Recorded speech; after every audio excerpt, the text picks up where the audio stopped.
Europe 1 Soir. 19h, 21h, Pierre de Villeneuve. Et je salue mes camarades de la deuxième heure. Bonsoir Raphaël Steinville. Bonsoir Pierre. Directeur adjoint de la rédaction du JDD. Bonsoir Alexandre Malafaille. Bonsoir Pierre de Villeneuve. Fondateur du laboratoire d'idées Sinopia. Et nous sommes en ligne tout de suite maintenant, comme on dit, tout de suite maintenant, avec Mathieu Vallet. Bonsoir Pierre de Villeneuve. Merci de votre invitation. RN, vous êtes à Strasbourg justement, puisque c'est votre métier maintenant, eurodéputé. Qu'est-ce que vous pensez de ces tout premiers noms qui sortent, j'allais dire, du chapeau? Le nom de Bruno Retailleau, qui devrait être proposé au ministère de l'Intérieur, celui d'Antoine Armand, député Renaissance de Haute-Savoie pour Bercy, celui de Jean-Noël Barrot, par exemple, pour le Quai d'Orsay. Ce sont...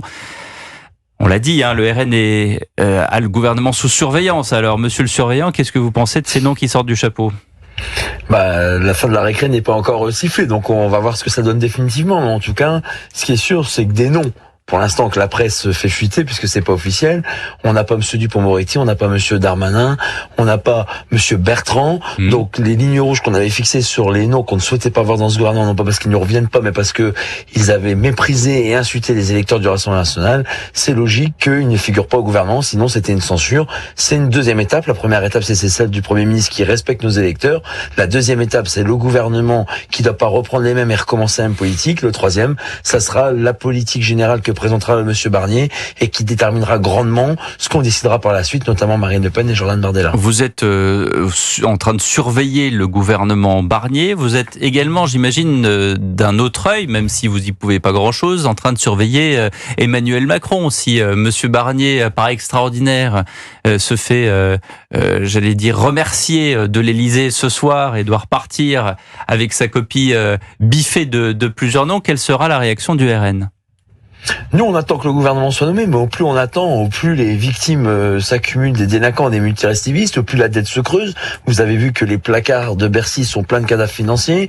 Vous avez aussi l'école qui, aujourd'hui, avec des problématiques d'enseignement non remplacées, de classes non ouvertes, voire même fermées.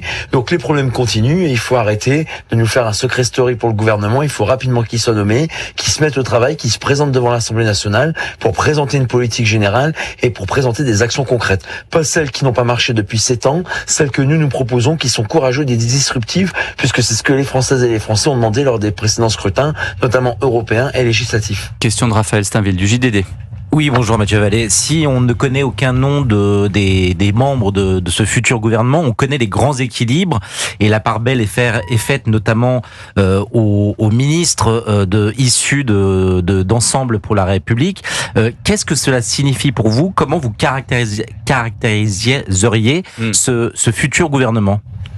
C'est un gouvernement qui doit plaire à monsieur Macron et qui doit le rassurer, parce que monsieur Macron aujourd'hui il a peur. Il avait les mains libres pendant quasiment 7 ans où il faisait ce qu'il voulait, il n'écoutait pas les Français, il les a jamais d'ailleurs consultés par référendum, ni sur l'immigration, ni sur des sujets européens, ni sur des sujets nationaux. Et donc aujourd'hui, il a peur qu'on censure le gouvernement qu'il nommera, il a peur de ne pas pouvoir faire la politique qu'il veut. C'est bien normal et c'est pour ça que cette pression qu'on lui met avec cette surveillance démocratique, elle est importante. On ne fait pas pour nous, on ne fait pas pour nos carrières, pour nos parcours, pour nos personnes, on fait pour les Françaises et les Français qui souffrent chaque jour de la délinquance, du pouvoir d'achat, des factures d'électricité qui ne cessent d'augmenter, de l'électricité et de ce qu'on propose depuis un moment qui ne sont pas appliqués. Donc on verra ce que ça donne, mais vraiment on appelle de nos voeux qu'ils se mettent rapidement au travail, parce que pour l'instant ça amuse la galerie, mais les problèmes des Françaises et des Français ne sont pas réglés. Mathieu Vallet, avant de vous lâcher, puisque je sens que vous êtes en automobile, il y a eu un refus d'obtempérer hier soir au Chesnay. On a encore ce scénario, j'ai l'impression qu'il se répète. Là, en l'occurrence, c'est un policier municipal qui est sorti de l'hôpital, mais il a eu la peur de sa vie et si la voiture avait fait autrement, il serait peut-être plus des nôtres aujourd'hui. Il a été grièvement blessé. Qu'est-ce que ça vous inspire, sachant que la voiture était chargée de quantité de drogue importante? D'abord, ça m'a fait penser à Eric Comines, ce gendarme de Mougins dans les Alpes-Maritimes, qui a été tué par un multirécidiviste il y a quelques semaines et qui est à peine enterré. On a déjà à nouveau un policier municipal qui a failli laisser sa vie. Donc je pense à lui, je sais qu'il est à l'hôpital, que son pronostic vital n'est plus engagé, mais il est grièvement blessé. Et donc moi je dis que monsieur Dupond-Moretti, pourquoi on ne voulait plus le revoir au gouvernement? Parce qu'il a un échec cuisant pour protéger les Françaises et les Français. Il pensait régler les problèmes d'insécurité par des circulaires, mais c'est par du courage politique qu'il fallait le faire, par des peines planchées pour les multirécidivistes, antirécidivistes, par des peines minimales pour ceux qui touchent les policiers qui doivent aller en prison, par la présomption de légitime défense pour permettre aux policiers, justement sur des refus d'obtempérer, de pouvoir utiliser leur arme et pas être lynchés et lâchés comme ça a été le cas pour ce policier Florent dans l'affaire Naël. Donc vous voyez, monsieur Dupond-Moretti, il part avec un échec cuisant, une justice en piteux état et des droits toujours plus pour les voyeux et toujours moins pour les victimes. Donc on espère qu'il y aura un sursaut, un choc et d'autorité pour la justice et de confiance pour les forces de l'ordre, parce qu'aujourd'hui le moral est en berne et en plus avec des budgets qui sont inexistants et les ministères qui sont à sec, ça augure pas des lendemains qui chantent. Pour l'instant, on n'a pas encore le nom du ministre de la Justice, justement. Mais par contre, on a quelques infos sur le ministre de l'Intérieur, Raphaël Stainville. Oui, Bruno Retailleau à l'intérieur. Est-ce que c'est de nature à rassurer la police ? Bruno Retailleau, c'est quelqu'un qui a toujours soutenu les policiers. Aujourd'hui, on a envie de dire que c'est un exploit puisqu'on a une extrême gauche et même une partie de la gauche qui s'est fourvoyée avec des anti-flics. Et donc, c'est un minimum vital que de soutenir nos forces de l'ordre. Maintenant, il faudra voir quels moyens il aura. Vous savez que les caisses sont vides. Il n'y a plus de sous pour recruter des réservistes. Il n'y a plus de sous pour former au tir les policiers. Il n'y a plus de sous pour acheter des voitures, entretenir les commissariats, les brigades de gendarmerie. Donc, il n'y a plus rien. Il n'y a plus un copec. Donc, on verra ce que monsieur Retailleau aura comme marge de manœuvre et financière, et économique et surtout politique. On avait demandé à monsieur Darmanin, par exemple, de mieux protéger les policiers par des prises en charge médicales et d'avocats lorsqu'ils sont blessés et attaqués. Ça n'est toujours pas le cas. On a demandé aussi que les primes des Jeux Olympiques soient assurées avec un calendrier définitif. Aujourd'hui, c'est toujours pas le cas non plus.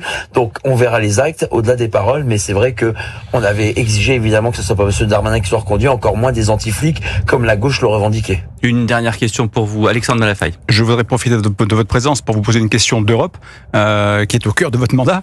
Le rapport Draghi, il y a quelques jours, menaçait l'Europe d'un grand déclassement si on se donnait pas les moyens de refaire l'Europe et notamment d'investir massivement, parler d'un plan de 700 à 750, 800 milliards d'euros par an d'investissement pour remettre l'Europe au niveau de compétitivité, d'industrie, de services qui allait bien, sans quoi on n'aurait même plus les moyens de financer notre modèle social. Vous pensez quoi de ce rapport ?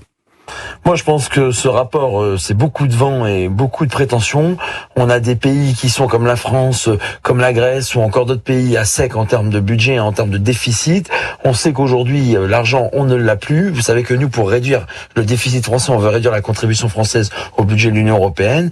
Et donc, nous, on l'a toujours dit, il faut qu'il y ait une souveraineté des États en matière financière. Et si on veut améliorer la compétitivité des entreprises, écoutez, on a fait 3 mesures durant les élections européennes. Celle de changer la taxe carbone qui nous oblige nos entreprises à des exigences plus fortes que celles qui importent des produits sur le territoire européen et singulièrement en France. Ensuite, on avait demandé à ce qu'il y ait les clauses miroirs pour les agriculteurs, c'est-à-dire que ce qu'on exige chez nous, il faut l'exiger des agriculteurs de l'Europe parce que sinon il y a une concurrence déloyale. Et enfin, il faut réellement faciliter, simplifier les normes administratives en France parce qu'on est les champions des impôts, des prélèvements, des normes et finalement du matraquage administratif et fiscal pour des entreprises qui ne s'en sortent plus. C'est pour ça qu'on était contre le SMIC à 1600 €, comme on était contre le programme de Madame Hayet et de Monsieur Macron pour l'Europe qui est déjà bien en mal et qui a besoin surtout du retour des peuples plutôt que des technocrates. Merci beaucoup Mathieu Vellet d'avoir consacré quelques instants de votre temps alors que vous êtes à Strasbourg, 20h22. Vous êtes sur Europe 1.